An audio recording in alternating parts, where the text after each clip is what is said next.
The Memphis sun beat down on Graceland, baking the asphalt drive and making the white columns gleam like polished bone. Inside, the mansion buzzed with its usual orchestrated chaos. Phone calls rang off the hook. Managers argued over tour dates. Security guards patrolled the perimeter, and a cook hummed a gospel tune in the kitchen, preparing Elvis's favorite banana pudding. Elvis Presley, the undisputed king of rock and roll, was in his element, surrounded by the comfortable opulence he had built. But today, something was different. Elvis wasn't in the recording studio, nor was he planning his next movie. He was in his custom-built Kaito dojo, a place of quiet reverence, carved out of the mansion's sprawling basement. The air here was different, clean, focused, smelling faintly of sweat and dedication. A stark contrast to the cloying sweetness of the rest of the house. Dressed in a pristine white gi, his black belt tied expertly around his waist, he moved through a series of forms with a grace that belied his powerful build. Each punch snapped. Each kick whistled. A testament to years of disciplined training under some of the best martial arts masters in the world. For Elvis, karate wasn't just a hobby. It was a philosophy, a spiritual anchor in the wild storm of his celebrity. His sensei, a stern but wise man named Kang, watched with a critical eye, offering an occasional quiet correction. Deeper stance, Elvis. Feel the earth beneath you. Just as Elvis completed a particularly challenging sequence, the dojo door burst open. Colonel Tom Parker, Elvis's manager, waddled in his face, a florid mask of agitation. He clutched a crumpled newspaper in one hand, his usual cigar forgotten in the other. Behind him, a gaggle of nervous assistants hovered, their faces reflecting the colonel's alarm. "Elvis, you won't believe this. It's an outrage, a blatant publicity stunt." Parker's voice boomed, shattering the dojo's peaceful quiet. Elvis paused, letting his arms drop, his breathing even. He looked at Parker, one eyebrow slightly raised. He was used to the colonel's dramatics, but this seemed to be a new level of frenzy. "What is it, Colonel?" he asked. His voice calm, a low rumble that always commanded attention. Parker thrust the newspaper forward, its headline screaming in bold black letters. "Asian Karate Master Challenges the King. Is Presley all show?" Elvis took the paper.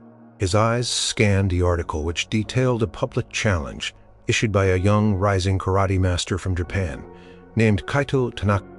The article painted Tanaka as a prodigy, a martial artist of immense skill and spiritual depth who had recently arrived in America. His challenge, delivered with utmost respect through a formal press conference, wasn't about fame or money, he claimed, but about testing the true spirit of martial arts. He expressed admiration for Elvis's passion for karate, but hinted that Presley's public displays often seemed more like performance than pure discipline. He wanted to see if the king's spirit matched his public image. It wasn't disrespectful, not really. It was earnest, almost naive in its directness. Tanaka wasn't looking for a fight, he was looking for a truth, and that resonated with Elvis. He knew his martial arts were real, he knew the discipline he poured into them. But he also knew that for the public it often looked like just another facet of his larger-than-life persona. Sensei Kang stepped forward, his eyes fixed on Elvis. "He speaks of spirit, Elvis San Kang," said his voice soft but firm. "Many speak of it. Few truly seek it. This young man, he sounds like one who seeks."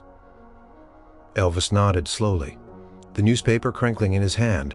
He looked up at Parker, a flicker of something unreadable in his eyes. "He didn't challenge Elvis Presley. The entertainer," Colonel Elvis said, his voice quiet, almost a whisper. But it cut through Parker's bluster. "He challenged Elvis Presley, the martial artist. There's a difference." Parker threw his hands up in exasperation. "Difference? It's all the same to the public. If you accept, and God forbid you get a scratch or look anything less than perfect, it's a disaster. Think of the movie deals, the records. We need to protect the image." "The image," Elvis repeated, a faint smile touching his lips. Sometimes, Colonel, the image needs to reflect the truth. He looked at Sensei Kong, who gave a small, encouraging nod. Then Elvis turned back to Parker, his gaze firm. Tell the press, Colonel, tell Mr. Tanaka. I accept his challenge. Parker's jaw dropped. The assistants gasped. The silence in the dojo was thicker than the Memphis humidity. You can't be serious. Parker spluttered. This is madness. It's professional suicide. It's about honor, Colonel Elvis said, his voice gaining strength, his eyes burning with a quiet intensity, and about proving to myself, if no one else, what this truly means. He looked down at his black belt, then back at the headline, a thoughtful expression on his face. Besides, he added, a hint of his usual playful charm returning, it might just be the most interesting thing to happen around here in ages. As the colonel continued to protest, spluttering about contracts and public relations, Elvis walked back to the center of the dojo. He bowed to Sensei Kang, who returned the bow with a knowing smile. The king had made his decision. A public spectacle was brewing, but for Elvis, this wasn't about showmanship. It was about something far deeper, something he was only just beginning to understand himself. The challenge had been laid, and the king, to everyone's shock, had chosen to meet it not as a celebrity, but as a student of the art. The first seed of unexpected humility had been sown. The news of Elvis's acceptance spread like wildfire, setting the entire nation ablaze with speculation. From the bustling streets of New York to the quiet diners of small-town America, everyone had an opinion. Newspapers ran sensational headlines. The king enters the ring. Presley puts his pride on the line. And even, is the king's reign in jeopardy? Radio stations buzzed with debates, and television commentators endlessly replayed clips of Kaito Tanaka's calm, dignified challenge. He's going to wipe the floor with him, cried one fan on a local Memphis radio show. Elvis is a showman, not a fighter, countered another caller, clearly a skeptical martial arts enthusiast. The consensus among most was that Elvis would put on a spectacular show full of flashy moves and theatrics, ultimately dominating his opponent. That's what Elvis did. He was the king. He never lost.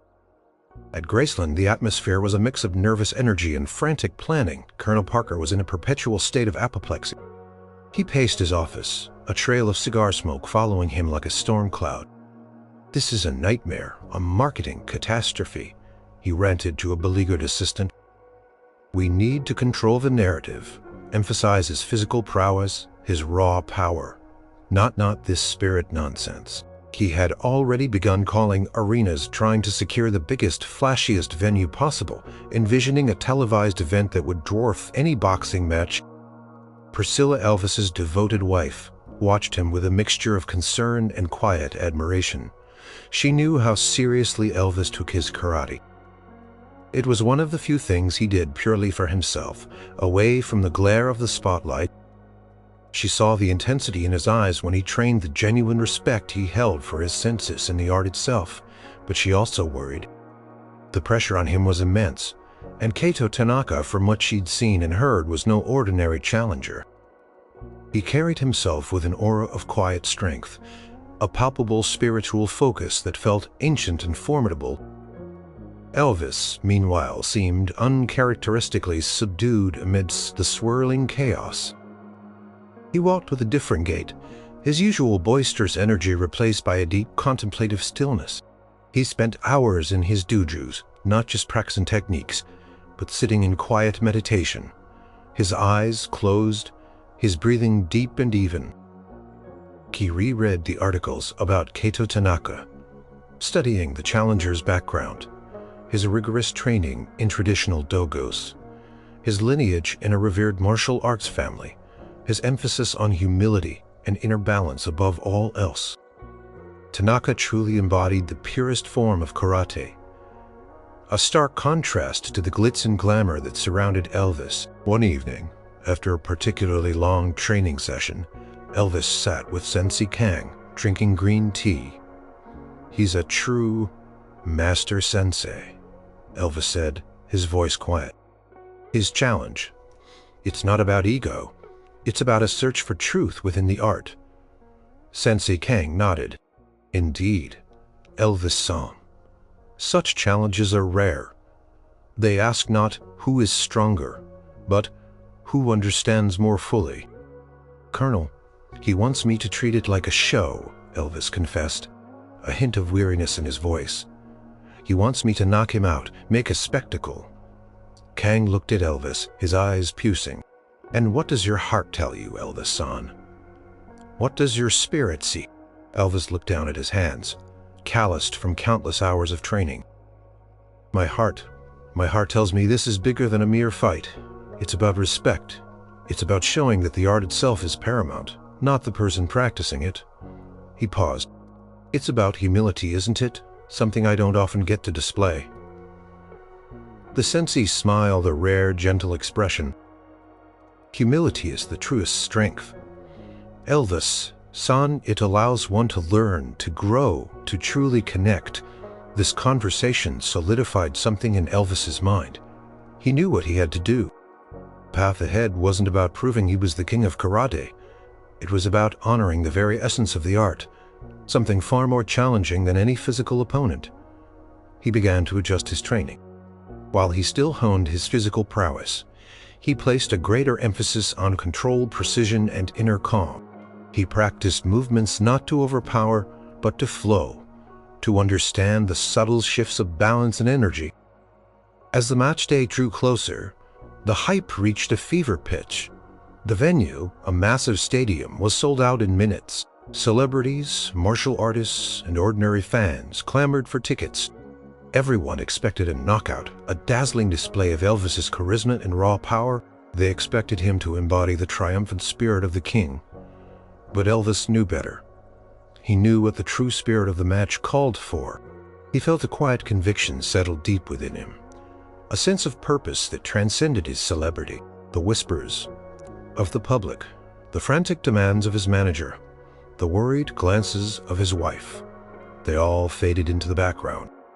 All that mattered now was the mat, the opponent, and the silent, powerful understanding of what it meant to truly honor the martial arts. He was preparing not for victory in the conventional sense, but for a profound demonstration, one that would shock everyone. The weeks leading up to the match were unlike any other period in Elvis's life. The dojo at Graceland, usually a place for intense but varied workouts, became a sanctuary for a different kind of training. Colonel Parker's grand vision of a choreographed, spectacular display was completely ignored.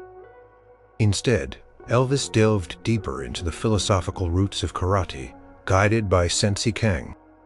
Mornings began, not with loud music and vigorous sparring, but with long periods of zazen-seated meditation. Elvis, usually restless and buzzing with energy, learned to quiet his mind, to focus on his breath, to observe his thoughts without judgment. He found a profound sense of peace in these moments, a stark contrast to the endless demands of his public life. He wasn't just clearing his mind, he was searching for something, a deeper understanding of himself and the world around him. The true battle, Sensei Kang would often say, his voice calm and steady, is not with an opponent, but with the self, with impatience, with fear, with ego. Elvis absorbed every word. He still trained physically harder than ever, but his movements took on a new quality. His punches, while powerful, were executed with control and precision, not brute force.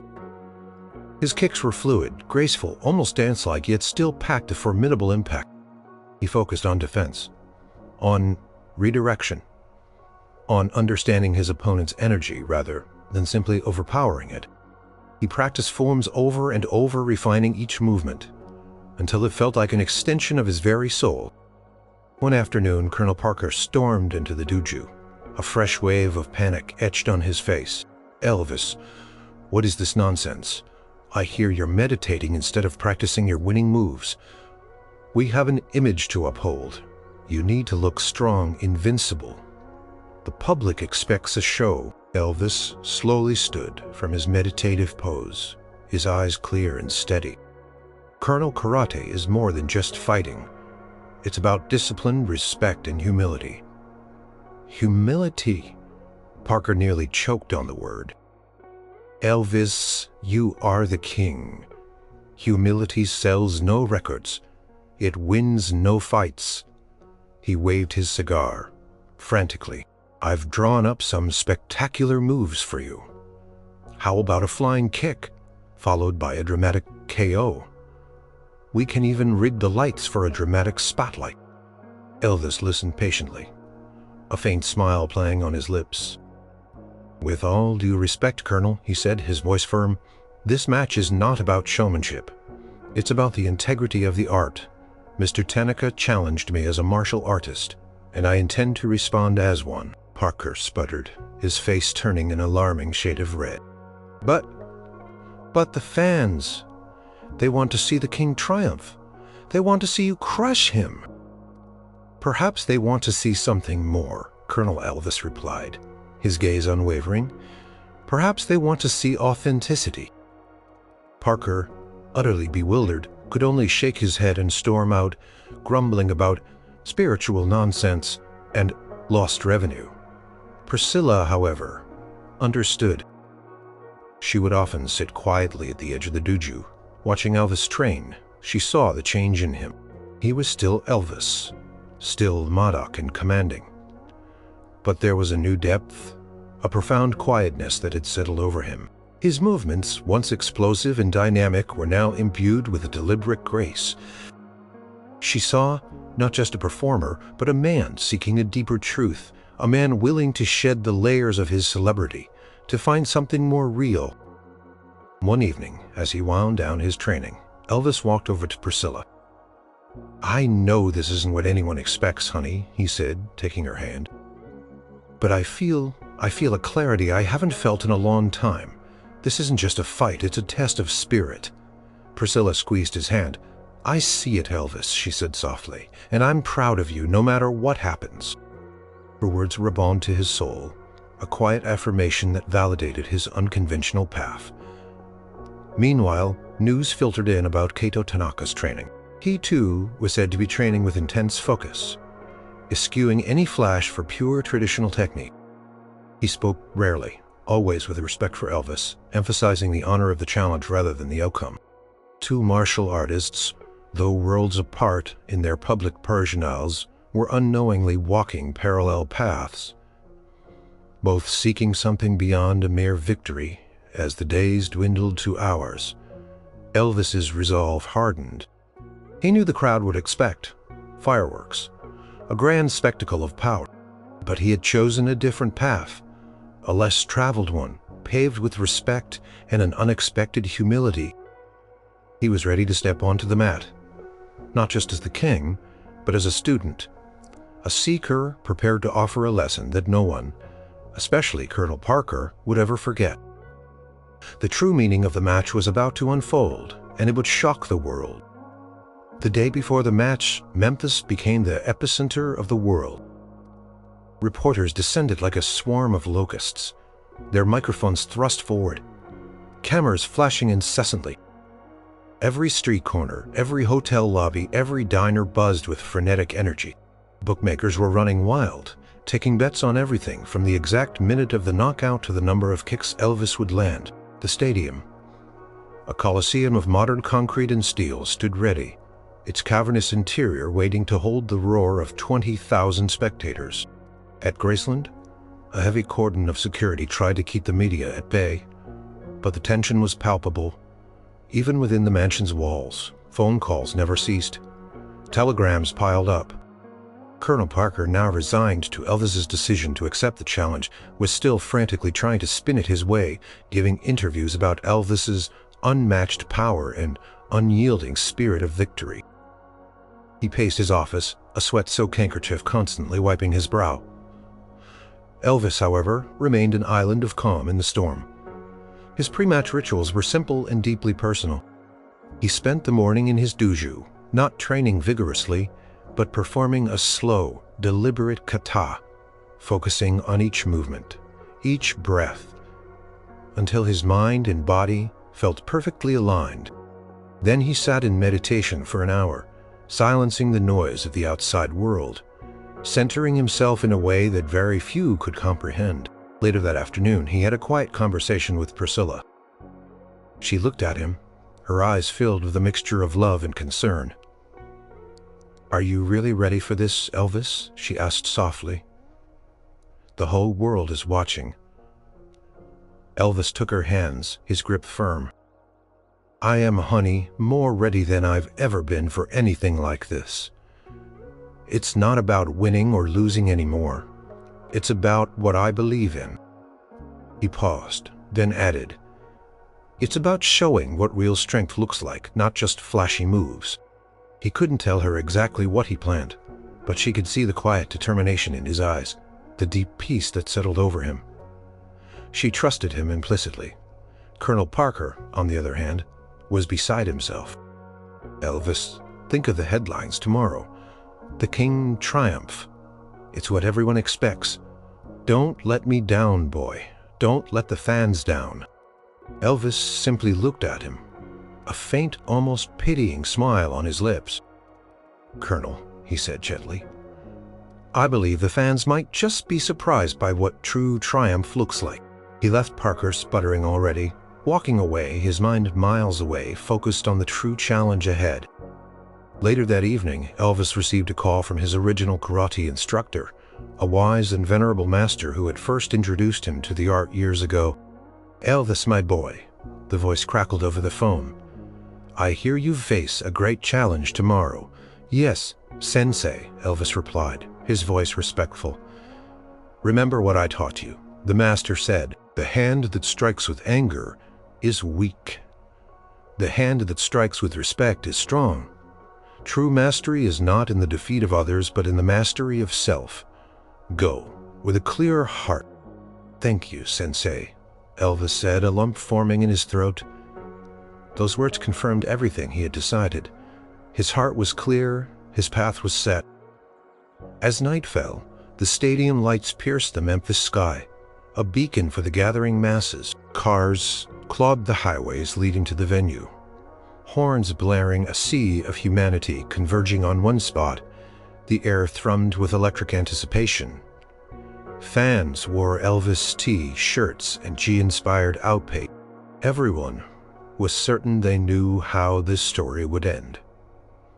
With Elvis, the king, standing victorious, his opponent humbled. But Elvis, tucked away in a quiet dressing room at the stadium, felt none of the usual pre-show jitters. He felt a profound sense of purpose. He closed his eyes, visualizing the matte Kaito Tanaka and the silent, powerful exchange they would share. He knew what he was going to do, a move that would defy all expectations and redefine the very meaning of victory. He was ready to step out of the spotlight of celebrity and into the quiet, powerful light of true humility. The crowd was roaring, the suspense was unbearable, and the king was about to deliver a performance unlike any other. The roar of the crowd was deafening, a solid wall of sound that vibrated through the stadium floor. 20,000 fans, a sea of expectant faces, surged forward. As Elvis Presley, the king, made his entrance, he wore a crisp white G, his black belt, a stark contrast. He walked with his characteristic swagger. But there was a subtle difference, a quiet composure, a focused intensity that went beyond his usual stage presence. The spotlight followed him as he made his way to the center of the mat, his every move exuding power and presence. Flashbulbs exploded, blinding flashes that momentarily turned the arena into a stroboscopic dream across the mat. Kaito Tanaka stood already in position. He was a smaller man than Elvis, but his posture was impeccable, his eyes holding a depth that spoke of disciplined years. Dressed in a traditional blue G, he looked like a living embodiment of ancient martial arts, wisdom. As Elvis reached the center, he paused, bowed deeply to Kaito, a gesture of profound respect that silenced a few of the loudest cheers. Kaito returned the bow, equally deep, equally sincere. The gesture was noticed by a few, but most were too caught up in the celebrity spectacle. The referee, a well-known martial arts master, gave a brief instruction, emphasizing honor and safety. Then he stepped back. The air crackled with anticipation. "Hajime, begin." The match began. Elvis moved first, not with a flashy, overpowering attack, but with a series of precise, controlled blocks and deflections. Kaito responded with lightning-fast counter-movements, his footwork agile, his strikes like snapping whips. It was immediately clear to anyone knowledgeable in martial arts that this was no mere celebrity sparring session. Both men were masters. Elvis displayed incredible power and technique. His punches were like piston drives, his kicks capable of immense force. But he held back, controlling his power, demonstrating his skill without intent to harm. He moved with a fluidity that belied his size, weaving and dodging Kaito's rapid assaults.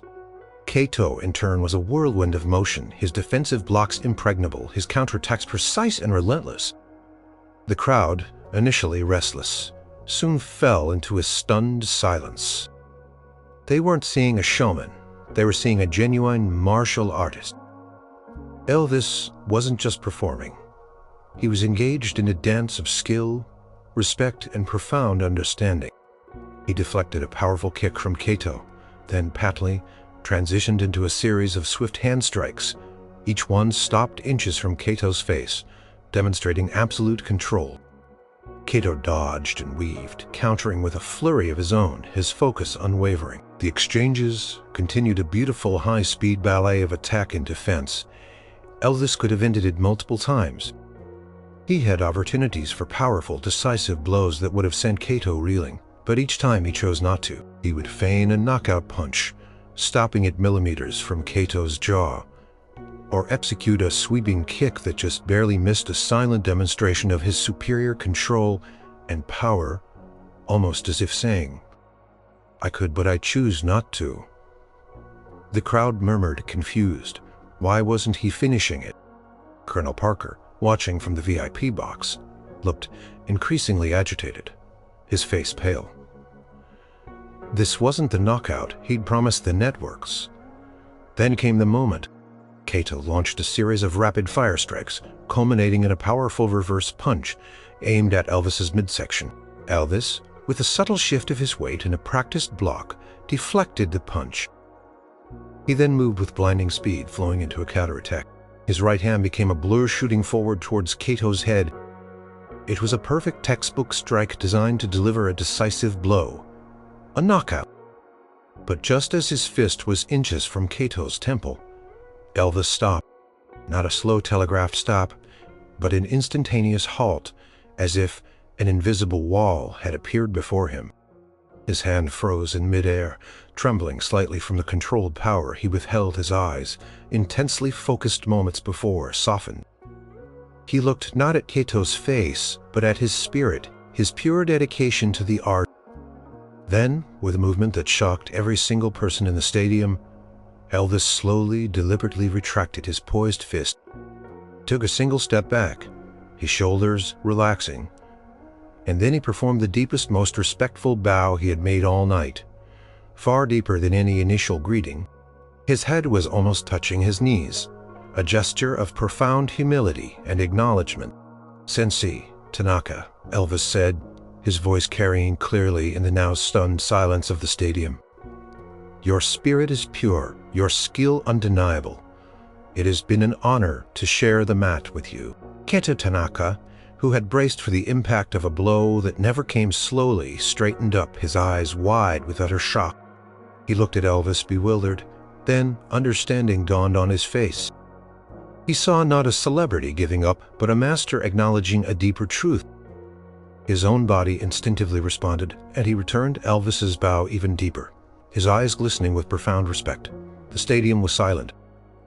20,000 people, millions, watching at home, were utterly speechless. The commentators, usually a torrent of words, were dumbfounded. Colonel Parker sat frozen, his mouth agape, a half-eaten hot dog tumbling from his hand. Elvis Presley. The king had just forfeited a fight he could have easily won, not out of weakness, but out of an act of humility that transcended all expectations. The winner was clear, but the true victor of the evening was utterly unseen, profound, and deeply shocking. The silence in the stadium hung heavy, suffocating. It wasn't the respectful quiet of a focused audience, but the stunned, disbelieving silence of a crowd that had witnessed something utterly incomprehensible. Then a few murmurs began to ripple through the stands, growing louder, turning into confused questions. What just happened? Did Elvis quit? Was he hurt? Kaito Tanaka, still slightly bowed, straightened up slowly. His eyes, initially wide with shock, now held a deep, unshakable respect. He looked at Elvis, who remained in his deep bow for a long moment before slowly rising. Kaito then extended his hand, a gesture of profound gratitude. Elvis took it, shaking it firmly, a silent acknowledgement passing between the two men that transcended the concept of winning or losing. The referee, equally bewildered, finally collected himself and after a moment of hesitation, raised Kaito Tanaka's hand. Crowd erupted, not in cheers for the victor, but in a mixture of confusion, frustration, and a smattering of tentative applause from those few who felt they had just witnessed something truly extraordinary backstage. Colonel Parker was having an aneurysm. "What in the blue blazes was that, Elvis?" he roared, his face purplish with rage. "You just handed him the victory. A perfect knockout punch. And you stopped. This is a disaster. A PR nightmare. Do you know what this will do to your image? To the next album? The movie?" Elvis calmly untied his black belt, folding it neatly. "It's not about the image, Colonel," he said, his voice level entirely without agitation. "It's about the spirit of the art. Mr. Tanaka displayed true mastery and purity of spirit to defeat him in that moment when he pushed himself to his absolute limit. Would have been a disservice to everything karate stands for. Dishonor," Parker shrieked, practically tearing his hair out. "You just dishonored the contract, Elvis. You dishonored the fans. You dishonored M." Just then the press burst in a throng of flashing cameras and shouted questions. "Mr. Presley? Why did you forfeit? Were you injured, Elvis? Did you underestimate your opponent?" Elvis faced them, his posture relaxed, his expression serene. He looked directly into the lenses, his voice resonating with an unexpected sincerity. "I did not forfeit," he said, his voice clear and strong. "I chose to honor the true spirit of martial arts, Mr. Tatter tasked of Aster evocation and patience in that moment after his last incredible effort. I saw his true spirit." He looked at Kaito Tanaka, who stood quietly beside him, a look of profound admiration on his face. "This man," Elvis continued, gesturing to Kaito, "embodies the humility and dedication that are the heart of karate. He did not challenge me for fame or glory. He challenged me for truth, and in that moment, on that mat, the truth was revealed." The reporters, usually cynical and hungry for scandal, were momentarily silenced by the unexpected sincerity of his words. This wasn't the usual showman. This was something deeper, more profound. Priscilla pushed through the crowd, her eyes shining with unshed tears. She didn't say anything, just put a hand on Elvis's arm, a silent message of pride and understanding. This was the Elvis she loved, the one who sought truth and honor beyond the dazzling facade of his fame. Initial reactions from the public were a mixed bag. Early news reports focused on the shocking defeat of the King. Talk shows debated whether Elvis had lost his nerve. But as the evening wore on, and Elvis's words were replayed and analyzed, a different narrative began to emerge. Martial arts experts, many of whom had initially dismissed Elvis as a mere celebrity, began to speak out, praising his profound act of respect. What Elvis Presley did tonight was not a loss. One esteemed sensei declared on a national broadcast, "It was the ultimate display of what true mastery in martial arts means. Not just physical skill, but spiritual understanding, humility and respect for one's opponent and the art itself." He showed more courage in that moment than in any knockout. The initial confusion gave way to awe, the skepticism to admiration. People began to talk, not about Elvis's loss, but about Elvis's incredible act of humility. The king hadn't just shocked everyone. He had challenged their very perception of what it meant to win. And in doing so, he had, paradoxically, won something far more valuable than any championship belt. The morning after the match, the world awoke to a new kind of headline.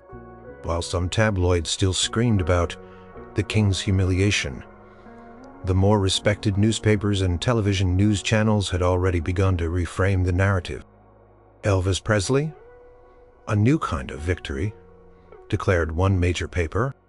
Another simply stated, "The king's humility shocks and inspires." The story wasn't about a loss anymore. It was about an unprecedented act of integrity. News channels replayed the moment, countless times slowing it down, analyzing Elvis's quiet words and Kaito's stunned, respectful reaction. Commentators, who had initially been speechless, now found their voices discussing the deeper philosophical implications of Elvis's choice. They talked about sportsmanship, about the true meaning of martial arts, about the courage it took to choose honor over ego, especially for someone of Elvis's stature. Public opinion began a profound shift. The early callers to radio shows, once dismissive, were now filled with admiration. "I thought it was a fluke at first," one caller confessed, "but the more I think about it, the more I realize what a truly amazing thing Elvis did. He didn't just quit. He taught us something." Fan mail poured into Graceland, not just adoring fan letters, but heartfelt messages expressing admiration for his integrity, his courage, and his unexpected humility. Parents wrote in saying they were showing their children the replay, using it as a lesson in character. The martial arts community in particular was buzzing with respect. What was initially seen as a celebrity stunt had become a moment of profound validation for their art. Grandmasters and senses worldwide issued statements of praise, acknowledging Elvis as a true practitioner, regardless of his fame. Kaito Tanaka himself, in a press conference, spoke with deep emotion. "Mr. Presley," he said, his voice quiet but firm, "showed me the true meaning of Budo, the martial way. His spirit is pure. He is not just the king of rock and roll. He is a master of heart." This endorsement from a respected figure solidified the shift in perception. Elvis, meanwhile, felt a profound sense of inner peace. The weight of public expectation, which had often felt like a crushing burden, had momentarily lifted. He had acted from a place of conviction, not calculation, and the unexpected positive response was a bonus. He found a new sense of purpose that transcended his professional obligations. Colonel Parker, ever the shrewd businessman, was, predictably, still fuming privately. Positive buzz. "All right, Elvis," he conceded during a tense meeting. "You didn't win the fight, but you've certainly won something different. People are talking. It's a new angle. The king with a heart of gold, the philosopher king. We can market this." It wasn't the kind of victory Parker understood, but he was quick to adapt, seeing a new facet of Elvis's image to exploit, albeit one rooted in genuine character. The ripple effect extended beyond mere headlines and fan letters. People in various fields began to reflect on the idea of true victory versus superficial success. In sports, commentators discussed the Elvis effect, when athletes displayed genuine sportsmanship. In business, articles were written about leading with humility. Elvis the rock and roll icon had inadvertently become a symbol of something far deeper. A few days later, Kaito Tanaka visited Graceland. It wasn't a formal visit, but a quiet, respectful meeting between two martial artists who had shared a profound moment. They spoke for hours, not just about karate, but about life, about the challenges of their respective paths, about the search for meaning. They discovered a mutual respect and a budding friendship. Kaito, initially viewing Elvis as a celebrity, now saw him as a kindred spirit, a man who, despite his fame, truly understood the essence of his art. As the sun set over Graceland, casting long shadows across the lawn, Elvis looked out at the peaceful landscape. He had gone into that match expecting to challenge himself to honor his art. He had not anticipated the profound ripple effect, the way his act of humility would resonate with so many, changing not only his public perception, but also, in a small but significant way, the ongoing conversation about true strength and victory in the world. The weeks and months following the Karate Challenge marked a subtle yet significant shift in Elvis Presley's life. The immediate media frenzy eventually subsided, but the core message of his act of humility continued to resonate. He was no longer just a flamboyant performer. He was also seen as a man of principle, a deep thinker, and an unexpected moral compass. His relationship with Kaito Tanaka blossomed into a genuine friendship. Kaito, who had planned to continue his tour of American dojos, decided to spend more time in Memphis. He and Elvis trained together regularly, not in a competitive sense, but as fellow students of the martial arts. They practiced forms, exchanged techniques, and more importantly, shared philosophies. Kaito, initially the one to teach, found himself learning from Elvis's unique perspective, his deep intuition, and his earnest desire for self-improvement. Elvis, in turn, learned even more about the pure, disciplined spirit of traditional karate from Kaito. "You taught me that true strength is not in the strike," Elvis once told Kaito during a quiet training session, "but in the control to withhold it, and in the respect for the spirit of others." Kaito nodded, a rare smile gracing his lips. "And you, Elvis-san, taught me that even in the brightest spotlight, one can find the purest shadow of truth." This deepened connection with Kaito profoundly influenced Elvis. He spent more time in introspection, less time chasing the fleeting highs of celebrity. His karate practice became even more integral to his well-being, a grounding force in his often chaotic life. It was no longer about proving anything to anyone. It was purely about personal growth, discipline, and inner peace. Priscilla witnessed this transformation firsthand and rejoiced in it. She saw a quieter, more content Elvis. He was still passionate about his music, still devoted to his fans, but there was a newfound serenity about him. He seemed less anxious about appearances, more focused on genuine connection. Their own relationship deepened as she shared in his newfound philosophical journey. "You seem happier, Elvis," she told him one evening, tracing the lines of his hand. He squeezed her hand. "I am, honey. I feel like I'm finally living up to something real, not just a performance." Change even subtly impacted his music and stage presence. While he remained the dynamic showman, there was an added layer of soulful authenticity to his performances. His gospel roots seemed to shine through more clearly, and his interactions with the audience felt more personal, less orchestrated. Fans noticed it, commenting on a newfound depth in his voice, a more profound emotion in his eyes. Colonel Parker, ever the pragmatist, eventually came around to fully embracing Elvis's new image. After initially lamenting the lost fight, he soon realized the immense goodwill and positive publicity it had generated. "All right, Elvis," he'd announced with a flourish of his cigar. "We'll call it the Path of the Peaceful Warrior Tour. We'll talk about your integrity, your deep spiritual understanding. We'll have a new line of humble-themed merchandise." Elvis just chuckled, letting the Colonel do his thing, knowing that the true value wasn't in the marketing, but in the internal shift. The fan mail continued to pour in.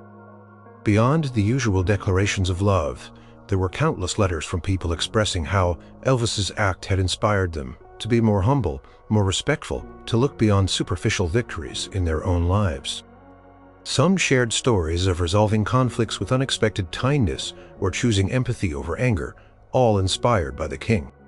One letter from a young, aspiring martial artist particularly touched Elvis.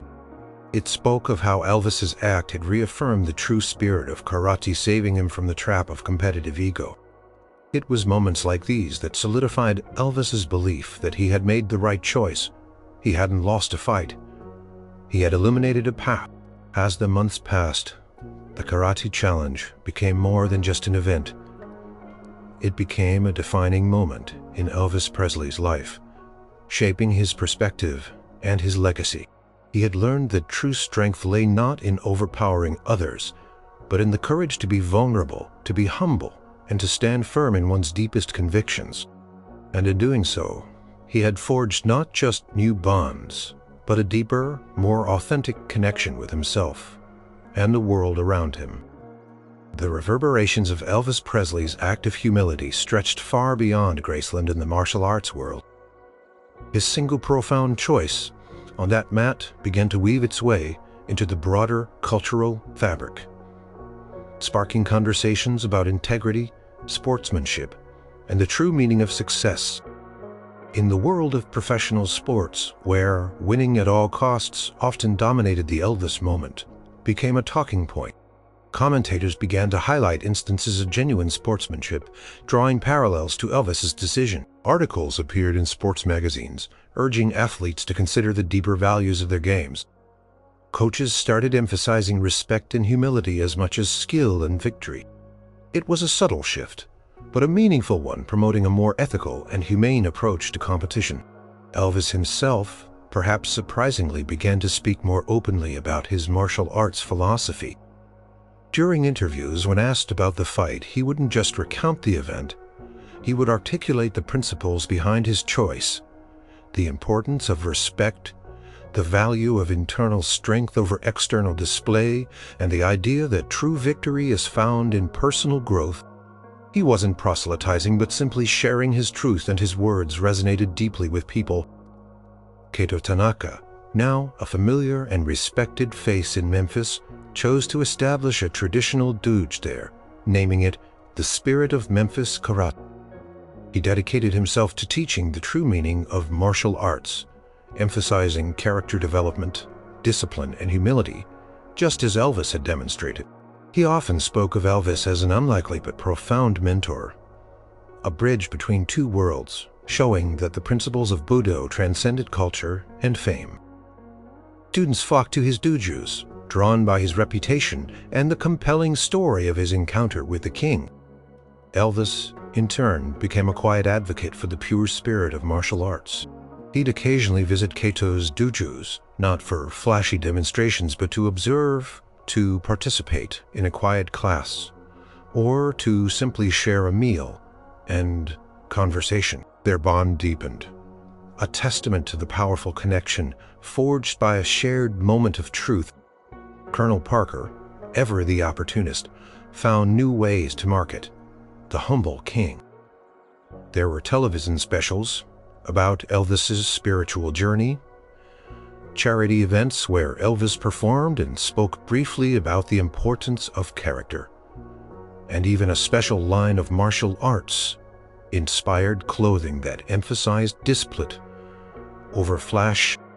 It was still commercialism, but with a surprisingly authentic message woven through it, making it resonate more deeply with the public. One memorable instance of this new public image was a joint appearance Elvis and Kaito made at a major charity gala. They performed a brief, synchronized kata, a beautiful display of their mutual skill and respect, followed by a short, heartfelt talk about the power of humility. The audience, full of celebrities and dignitaries, was captivated. It wasn't a performance of ego. It was a demonstration of shared purpose and profound respect, and it was far more Apple than any rock and roll concert. Elvis's fan base broadened. While he would always be the king of rock and roll, he gained new admirers who were drawn to his character, his integrity, and his quiet wisdom. He became a role model not just for his talent, but for his humanity. People saw beyond the jumpsuits and the slicked-back hair, perceiving a man who, despite immense pressure and temptation, strove to live by a higher code. The unexpected legacy of that karate challenge was that it allowed the world to see a different side of Elvis Presley, a side that was often overshadowed by his colossal fame.